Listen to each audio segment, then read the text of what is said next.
Hi friends, welcome back to my channel. నేను మీ నవీన్ కుమార్. ఈ రోజు వీడియో వచ్చేసరికి తెలంగాణలో ఇంటర్మీడియట్ రిజల్ట్స్ రావడం జరిగింది.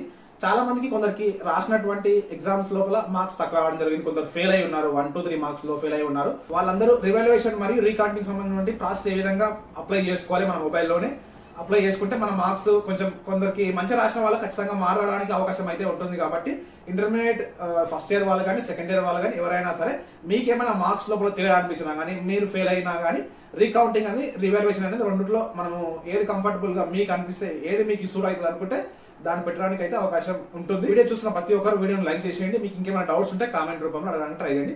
ఇప్పుడు మనం రివాల్యుయేషన్ ఏ విధంగా అప్లై చేసుకోవాలి మీ మొబైల్లోనే ప్రాసెస్ అయితే చూద్దాం. మీరు లాస్ట్ వరకు చూడండి, మీకు కంప్లీట్ గా అర్థం. ఇంటర్మీడియట్ ఎవరైతే ఫస్ట్ ఇయర్ సెకండ్ ఇయర్ విద్యార్థులు ఉన్నారో రీకౌంటింగ్ కానీ రీవెరిఫికేషన్ అనేది మనకు TSBI అఫీషియల్ వెబ్సైట్ నుంచి పెట్టుకోవచ్చు అనమాట. రీకౌంటింగ్ వచ్చేసరికి ఒక సబ్జెక్ట్కి 100 రూపీస్ అనమాట. అదేవిధంగా రీవెరిఫికేషన్కి వచ్చేసరికి ఒక సబ్జెక్ట్కి 600 రూపీస్ అయితే మనము పే చేసి ఒక సబ్జెక్టా 2 సబ్జెక్టులా ఎన్ని అంటే అన్ని మీరు మీకు ఎన్ని ఉన్నాయి అన్ని సబ్జెక్ట్స్ని పే చేసుకోవచ్చు అనమాట. దాని నుంచి మీకు బెనిఫిట్ అయ్యే అవకాశం అయితే ఉంటుంది ఖచ్చితంగా. మీ మొబైల్లోనే రీవెరిఫికేషన్కి కానీ రీకౌంటింగ్ కానీ ఏ విధంగా అప్లై చేయాలో చూసుకుందాం. ముందుగా మీ మొబైల్లో గూగుల్ క్రోమ్ ఓపెన్ చేయండి. ఓపెన్ చేసిన తర్వాత సర్చ్ బార్లో TSBI అని టైప్ చేయండి. TSBI అని సెర్చ్ చేసిన తర్వాత Telangana board of intermediate education అని మనకు వెబ్సైట్ లింక్ కూడా రావడం జరుగుతుంది. ఈ వెబ్సైట్ లింక్ కూడా డిస్క్రిప్షన్లో ప్రొవైడ్ చేస్తాను. ఈ లింక్ పైన క్లిక్ చేసేయండి. ఈ లింక్ పైన క్లిక్ చేసిన తర్వాత ఈ విధంగా ఓపెన్ అవుతుంది. ఈ విధంగా ఓపెన్ అయిన తర్వాత మీరు ఇక్కడ చూడండి, ఇక్కడ మనకు రిజల్ట్ ఇక్కడ చూసుకోవచ్చు. ఇక్కడ మెన్షన్ చేశారు కదా, ఇక్కడ రిజల్ట్ చూసుకోవచ్చు. తర్వాత ఇక్కడ మనకు అఫీషియల్ వెబ్సైట్ లింక్ అనమాట, TSBI అఫీషియల్ వెబ్సైట్ ఉంది. ఈ లింక్ పైన క్లిక్ చేసేయండి. లింక్ పైన క్లిక్ చేయగానే మనకి ఈ విధంగా ఓపెన్ అవుతుంది. ఈ విధంగా ఓపెన్ అయిన తర్వాత ఇక్కడ చూడండి, మనకి ఇక్కడ 3 డాట్స్ ఉన్నాయి కదా, ఇక్కడ 3 డాట్స్, ఈ 3 డాట్స్ పైన క్లిక్ చేసేయండి. క్లిక్ చేయగానే మనకి ఈ విధంగా రావడం జరుగుతుంది. ఇక్కడ చూడండి, ఇక్కడ వచ్చిన తర్వాత మనకు స్టూడెంట్ ఆన్లైన్ సర్వీస్ అని ఉందా, స్టూడెంట్ ఆన్లైన్ సర్వీస్ పైన క్లిక్ చేసేయండి. ఈ విధంగా క్లిక్ చేయగానే మనకి ఈ విధంగా రావడం జరుగుతుంది. ఈ విధంగా వచ్చిన తర్వాత మనం ఇక్కడ 3 డాట్స్ ఉన్నాయి కదా, మళ్ళీ అకాడమిక్స్ ఇయర్ కింద ఉన్నాయి చూడండి, అక్కడ మీరు క్లిక్ చేసినట్లయితే మనకి ఇక్కడ రావడం జరుగుతుంది. చూడండి, మనకు కావాల్సింది ఏంది, ఇక్కడ థర్డ్ ఉన్నది option reverification for valid answer script లేదా రీకౌంటింగ్ మార్క్స్. అంటే రీవెరిఫికేషన్ అంటేనేమో మన పేపర్ని మళ్ళీ దిద్దుతారనమాట. రీకౌంటింగ్ అంటే మీకు వచ్చిన మార్క్స్ని కౌంట్ చేస్తారు. మ్యాక్సిమం మీకు తక్కువ మార్క్స్ వచ్చినా కానీ, మీరు ఫెయిల్ అయినా కానీ రీవెరిఫికేషన్ పెట్టుకుంటే కొంచెం ఎక్కువ ఛాన్స్ ఉంటుంది అనమాట. రీకౌంటింగ్ అంటే జస్ట్ మీకు వచ్చిన మార్క్స్ని మళ్ళీ ఏం చేస్తారు, అంతకుమించి ఏమి ఉండదు. బట్ మీరు రీకౌంటింగ్గా రీవెరిఫికేషన్ ఏది పెట్టుకుంటారో మీరు డిసైడ్ అయ్యి పెట్టుకోండి. నేను రీవెరిఫికేషన్ గురించి అయితే చూపిస్తాను. ఇక్కడ రీవెరిఫికేషన్ పైన క్లిక్ చేసేయండి. రీవెరిఫికేషన్ పైన క్లిక్ చేయగానే మనకి ఈ విధంగా వస్తుంది. ఇక్కడ రీవెరిఫికేషన్ వాల్యూడ్ ఆన్సర్ స్క్రిప్ట్స్ అని ఉంది, ఇక్కడ వస్తుంది అనమాట. ఇక్కడ ఏదైతే ఫస్ట్ ఇయర్ వాళ్ళు కానీ సెకండ్ ఇయర్ వాళ్ళు కానీ ఎవరిదైతే రీవెరిఫికేషన్ కానీ రీకౌంటింగ్ కానీ పెట్టుకోవాలనుకుంటారో వాళ్ళ హాల్ టికెట్ నెంబర్ ఇక్కడ ఎంటర్ చేసి ఉంటుంది. ఇక్కడ మీ హాల్ టికెట్ నెంబర్ ఎంటర్ చేసేయండి. ఎంటర్ చేసిన తర్వాత గెట్ డీటెయిల్స్ పైన క్లిక్ చేసేయండి. గెట్ డాటా పైన క్లిక్ చేస్తే మనకు సంబంధించిన డాటా అయితే రావడం జరుగుతుంది. చూడండి, ఈ విధంగా వస్తుందన్నమాట.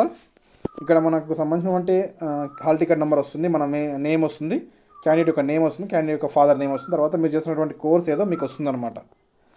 ఇక్కడ మీరు రీవెరిఫికేషన్ పెట్టుకోవాలంటే మీ మొబైల్ నెంబర్కి OTP కూడా రావడం జరుగుతుంది అనమాట. మొబైల్ నెంబర్కి OTP వచ్చిన తర్వాతనే మనము ఫర్దర్గా స్టెప్ కంప్లీట్ చేయొచ్చు. ఫస్ట్ అయితే నేను మొబైల్ నెంబర్ ఎంటర్ చేసి గెట్ OTP క్లిక్ చేస్తాను. వచ్చిన OTPని కింద ఎంటర్ చేయాలన్నమాట. వ్యాలిడేట్ OTP ఎంటర్ చేసి వ్యాలిడేట్ OTP అని క్లిక్ చేస్తే మనకు వ్యాలిడేట్ OTP అని క్లిక్ చేస్తే మనకు టిక్ మార్క్ పడిపోతుంది. మీరు ఏమైనా మెయిల్ ఐడి ఉంటే ఎంటర్ చేసి, లేకపోతే లేదా అంత నీడ్ అయితే ఏం కాదు.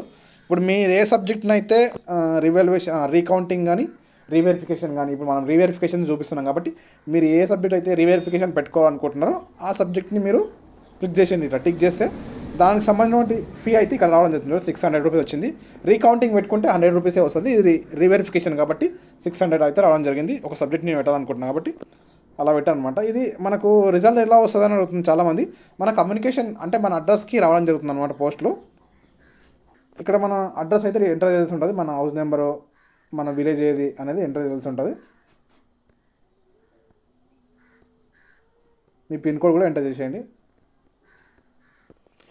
ఎంటర్ చేసిన తర్వాత డీటెయిల్స్ అన్ని క్లారిటీగా చూసుకోండి. మీరు ఏ సబ్జెక్ట్ పెట్టుకున్నారో ఏందనేది క్లారిటీ చూసుకున్న తర్వాత మీరు ఇక్కడ సబ్మిట్ అండ్ పే ఉంది కదా, సబ్మిట్ అండ్ పే పైన క్లిక్ చేసేయండి. సబ్మిట్ అండ్ పే పైన క్లిక్ చేస్తే మనకు పేమెంట్ పేజ్కి అయితే తీసుకెళ్తుంది. సబ్మిట్ అండ్ పే పైన క్లిక్ చేస్తే మొబైల్ నెంబర్ అనేది ఫర్దర్గా యూజ్ అవుతుంది. ఖచ్చితంగా మీరు జాగ్రత్త సరైన మొబైల్ నెంబర్ ఇవ్వనని నోట్ వస్తుంది. ఓకే పైన క్లిక్ చేసేయండి. యువర్ అప్లయింగ్ ఫర్ రీవెరిఫికేషన్ అని ఉంటుంది. ఓకే అని క్లిక్ చేసేయండి. క్లిక్ చేసిన తర్వాత మనకు పేమెంట్ పేజ్కి అయితే తీసుకెళ్తుంది. కొంచెం వెయిట్ చేయండి. పేమెంట్ పేజ్ ఓపెన్ అయిన తర్వాత మీరు ఇక్కడ చూసినట్లయితే మీకు ఇక్కడ 4 ఆప్షన్స్ అయితే ఇవ్వడం జరిగింది. Cards, debit card, credit card అంటే ఏటీఎం కార్డ్ ద్వారా, లేదా నెట్ బ్యాంకింగ్, తర్వాత యూపీఐ నుంచి చేయొచ్చు, లేదా క్యూఆర్ కోడ్ అంటే క్యూఆర్ కోడ్ని స్కాన్ చేసి కూడా పే చేయొచ్చు. మీరు కంఫర్టబుల్గా క్యూఆర్ కోడ్ చేయొచ్చు, యూపీఐ చేయొచ్చు. మీకు ఏది కంఫర్ట్గా ఉంటే పేమెంట్ని ఆ ఆప్షన్ ఎంచుకోండి. నేను ఇప్పుడు డెబిట్ కార్డ్ ఆప్షన్ ఎంచుకుంటున్నాను, నాకు అది కంఫర్ట్గా ఉంటుంది కాబట్టి. కార్డ్ నెంబర్ ఎంటర్ చేయాలి ఇక్కడ, తర్వాత ఎక్స్పైరీ, తర్వాత CVV number, card holder name enter చేసి పే నౌ పైన మేక్ పేమెంట్ పైన చేస్తే మనకు మొబైల్ నెంబర్కి ఓటీపీ వస్తుంది. ఆ ఓటీపీని ఇక్కడ ఎంటర్ చేస్తే మన రీవెరిఫికేషన్ అనేది ప్రాసెస్ అయితే కంప్లీట్ అయిపోతుంది అనమాట. చూపిస్తాను ఇప్పుడు నేను.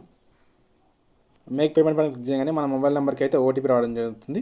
ఆ ఓటీపీని ఇక్కడ ఎంటర్ చేసి మేక్ పేమెంట్ పైన క్లిక్ చేస్తే మనకు ఒక రెఫరెన్స్ నెంబరు అక్నాలెడ్జ్మెంట్ అంటే మనం పేమెంట్ కంప్లీట్ చేసిన తర్వాత మనం ఏ సబ్జెక్ట్ పెట్టుకున్నాం అనేది మనకు ఒక పేపర్ అయితే రావడం జరుగుతుంది. ఆ పేపర్ని మీ ఫర్దర్గా మీకు యూజ్ అవుతుంది కాబట్టి ఆ పేపర్ని జాగ్రత్తగా ఉంచుకోండి. ఇదే ప్రాసెస్ అనమాట. సింపుల్గా మీ మొబైల్లోనే రీకౌంటింగ్ కానీ రీవెరిఫికేషన్ అయితే ఈ విధంగా నేను చెప్పిన విధంగా అప్లై చేసుకోవచ్చు. ఈ వీడియో మీకు యూజ్ అయినట్లయితే ఖచ్చితంగా వీడియోని లైక్ చేసేయండి. ఎవరికైనా యూజ్ ఉంటే వాళ్ళకి వీడియోని షేర్ చేసేయండి. నేను మీ అనంత్ కుమార్, సైనింగ్ అవుట్. జై హింద్.